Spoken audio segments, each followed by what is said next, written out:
Eu sempre achei que morreria sem lembrar de nada. Na cidade onde cresci, a memória não era direito, era serviço. Você nascia, vivia e morria dentro de um fluxo cuidadosamente filtrado de lembranças autorizadas. Traumas profundos, guerras, colapsos, genocídios inteiros. Tudo isso pertencia a um passado otimizado, guardado em cofres inatingíveis da rede de arquivos centrais. O que chegava até nós era uma versão polida da história, um caminho linear onde a humanidade havia tropeçado, aprendido e finalmente se tornado digna de administrar o resto da galáxia. Pelo menos, era assim que diziam. Eu trabalhava no coração dessa mentira.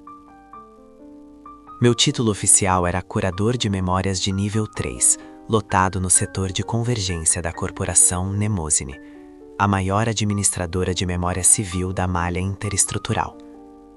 Na prática, eu passava meus dias navegando por fluxos de lembranças alheias, limpando excessos, corrigindo falhas de registro, removendo fragmentos que o sistema classificava como prejudiciais ao equilíbrio psíquico coletivo. Eu tocava o que ninguém mais podia ver. A rotina sempre começava da mesma forma. Eu era conectado à matriz, meu campo visual se dissolvia, e então o mundo se tornava uma sequência de vidas. Às vezes via o nascimento de uma criança em uma colônia distante. Em seguida, o olhar de alguém encarando o vazio de uma estação destruída. Depois, um casal velho segurando as mãos em silêncio num jardim artificial. Tudo isso eram recordações brutas, puxadas de implantes corticais, diários sensoriais, bancos de observação.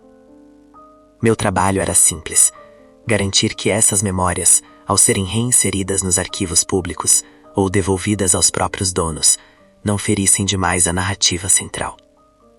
Não podiam mostrar o universo como ele era. Deveriam mostrá-lo como ele precisava parecer. Eu sabia que havia manipulação.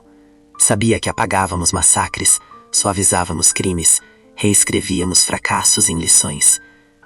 Achava errado, mas também achava inevitável.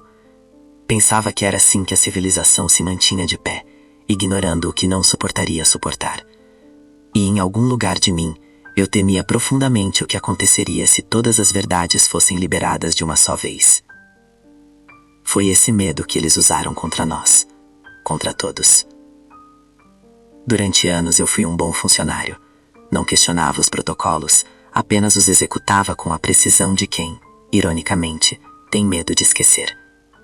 À noite, quando desligava as conexões neurais, o silêncio dentro da minha própria mente me assustava.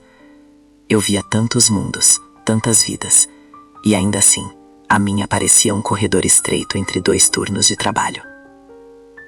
Foi então que o sistema falhou. Foi um erro minúsculo, estatisticamente irrelevante. Pelo menos foi assim que o relatório posterior descreveu o incidente. Para mim, foi o começo do fim. Naquele dia recebi um bloco de memória identificado como arquivo fantasma. Isso já não era comum.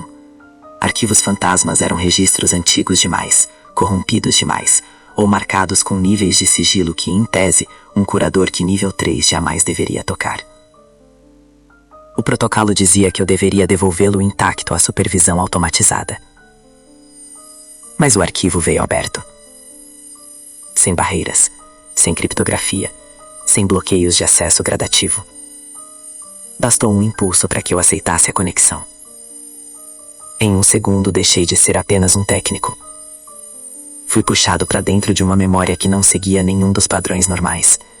Não havia ponto de entrada suave, nem sequenciamento organizado. A primeira sensação foi o cheiro de queimado. Em seguida, o som de milhões de vozes comprimidas, como se o mundo inteiro estivesse tentando gritar ao mesmo tempo. Então a visão se estabilizou. Eu vi uma cidade em chamas. Não era simulação. Não era exercício. Não era filtragem teatral de um evento histórico distante. Era cru, direto, sem qualquer camada emocional amortecedora. Prédios desabando. Céu tingido de cinza e vermelho. Corpos espalhados por ruas que eu não reconhecia, mas que traziam placas em idiomas que a corporação dizia ter se perdido com o tempo. Entre escombros, vi algo que nunca deveria ter visto.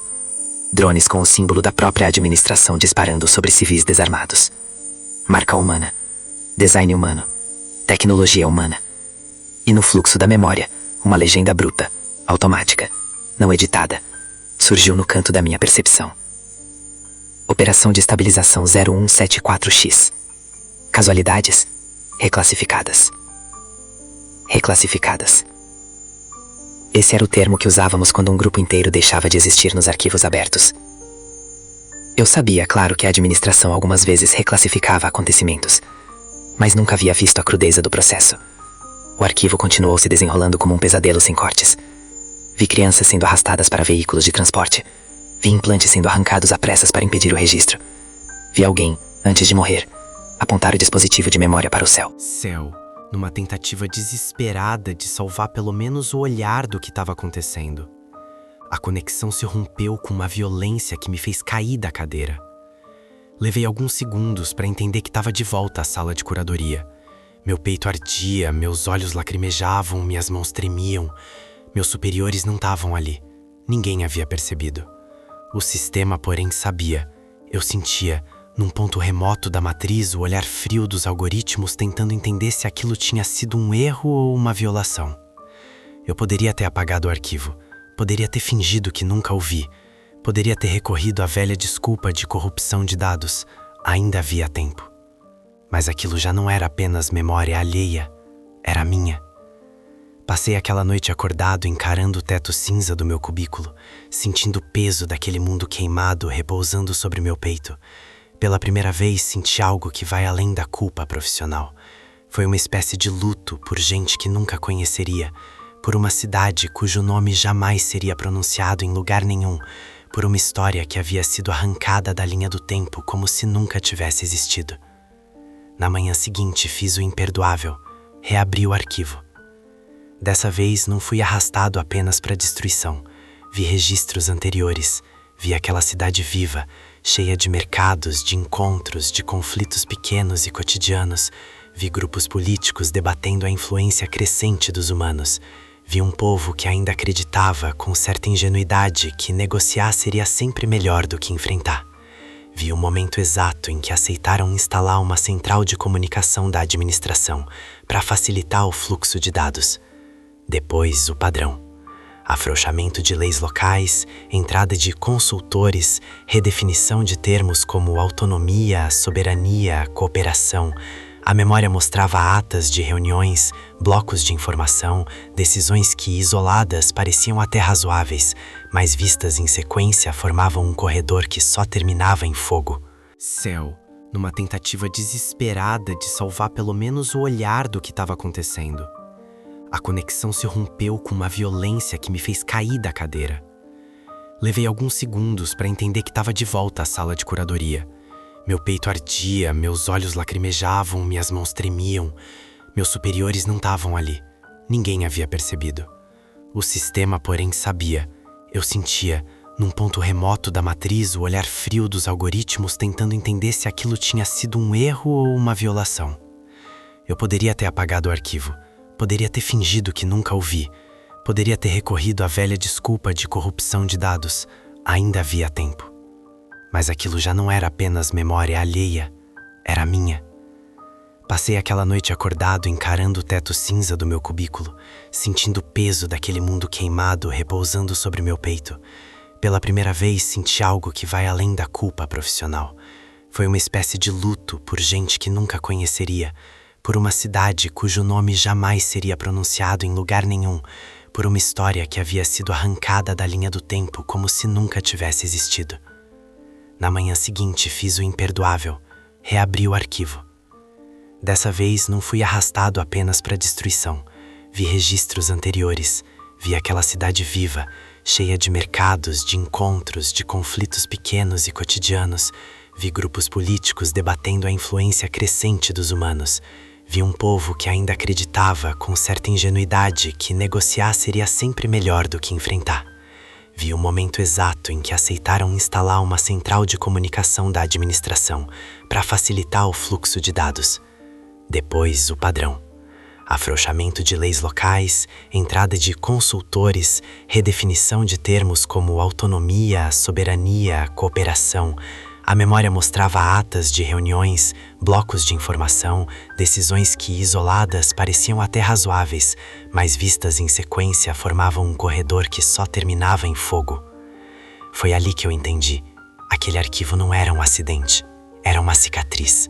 Alguém, antes de ser apagado, tinha encontrado uma forma de amarrar as pontas da própria história e lançá-las cegas na malha de memória, esperando que um dia caísse nas mãos de alguém que ainda fosse capaz de olhar.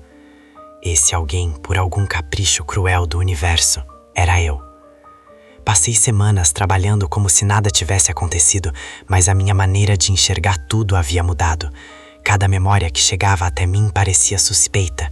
Comecei a notar pequenos vazios, cortes sutis, frases interrompidas, silêncios que não soavam naturais. Era como se o universo inteiro tivesse sido reeditado com a mesma mão que queimou aquela cidade. A corporação nos alimentava com versões otimizadas de catástrofes, mostrava apenas aquelas tragédias que haviam sido superadas, as que podiam ser usadas como lição. As outras, as que não geraram qualquer aprendizado útil para o sistema, eram enterradas, não por serem irrelevantes, mas por serem perigosas demais. Foi nesse período que comecei a fazer algo ainda mais perigoso do que olhar. Comecei a guardar. Todo curador tem direito a uma pequena área de memória pessoal, criptografada, teoricamente inviolável, destinada a registros introspectivos, ajustes psiquiátricos, autocuidado. O sistema confiava demais na nossa lealdade para imaginar que um de nós usaria esse espaço contra ele. Eu transformei o meu num cofre. A cada turno copiava discretamente fragmentos de arquivos que demonstravam contradições, eventos reclassificados, operações de estabilização, desaparecimentos em massa.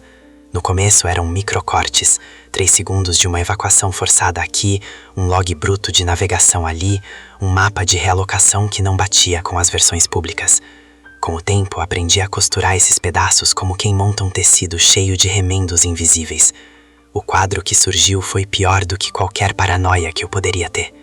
Não era um erro isolado, não era uma sequência de abusos, não era desvio de comando.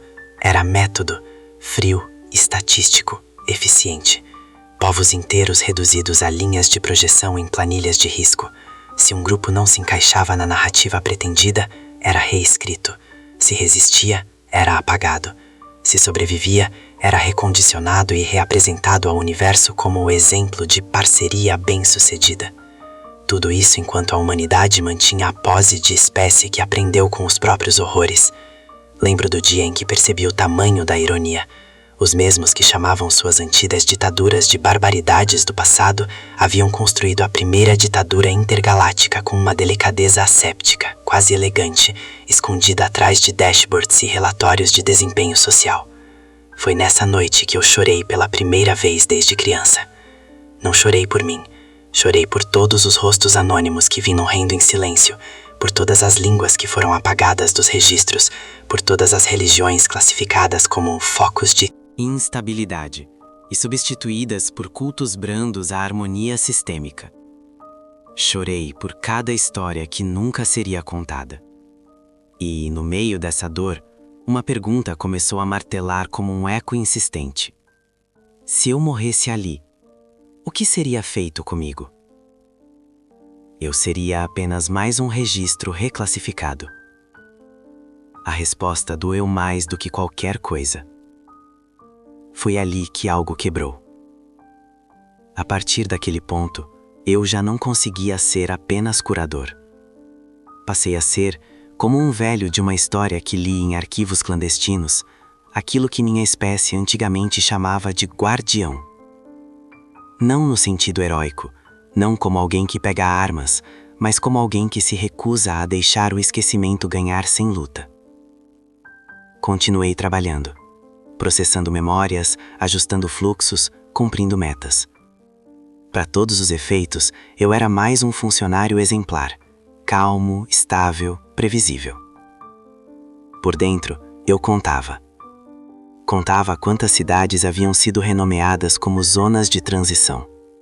Contava quantas espécies perderam mais de 60% de seus registros culturais em menos de 2 ciclos.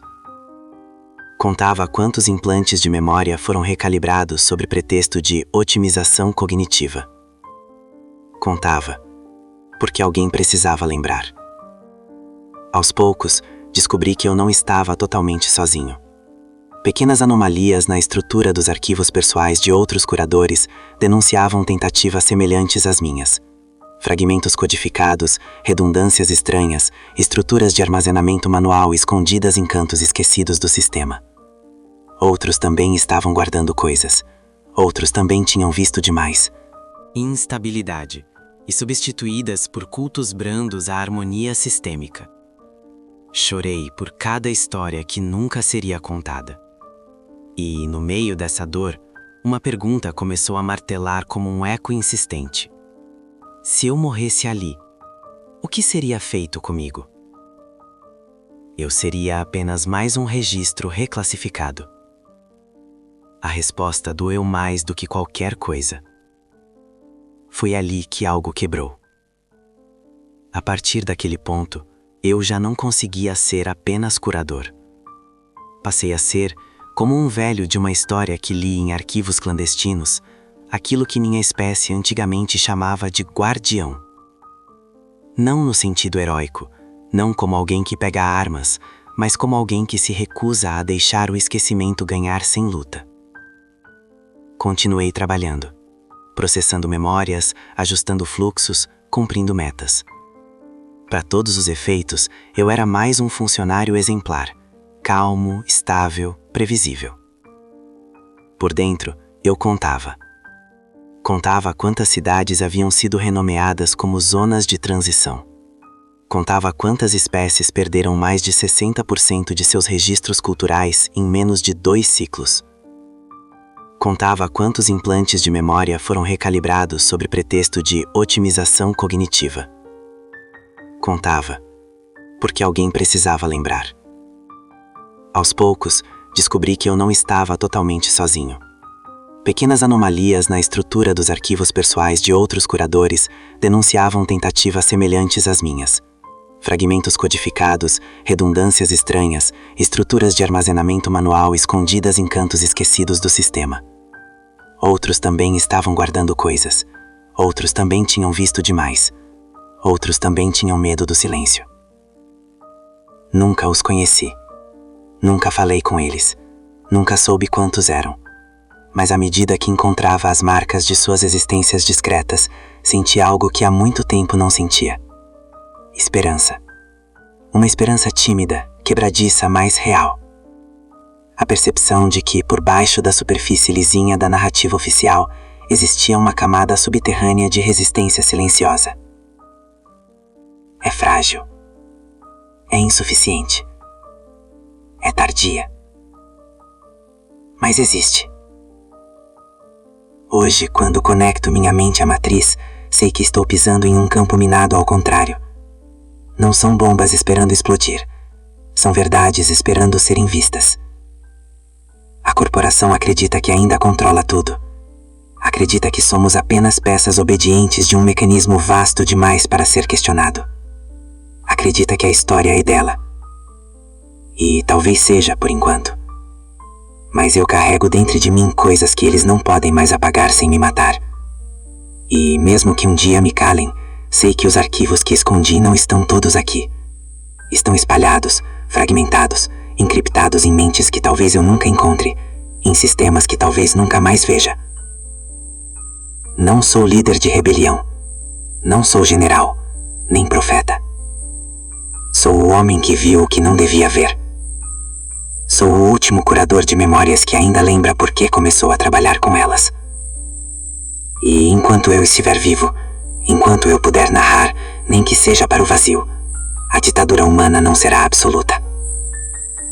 Porque a única coisa que um império de esquecimento nunca consegue controlar por completo é o instante em que alguém, em algum lugar, decide que não vai esquecer. Eu decidi. E é por isso que você está ouvindo isso agora. Seja você quem for, esteja isso sendo reconstituído daqui a 100 anos, 1000 anos, ou amanhã. Se essa narração chegou até você, significa que uma fissura se abriu. Pequena, talvez irrelevante sobre a ótica dos relatórios oficiais. Mas é por fissuras assim que a luz entra.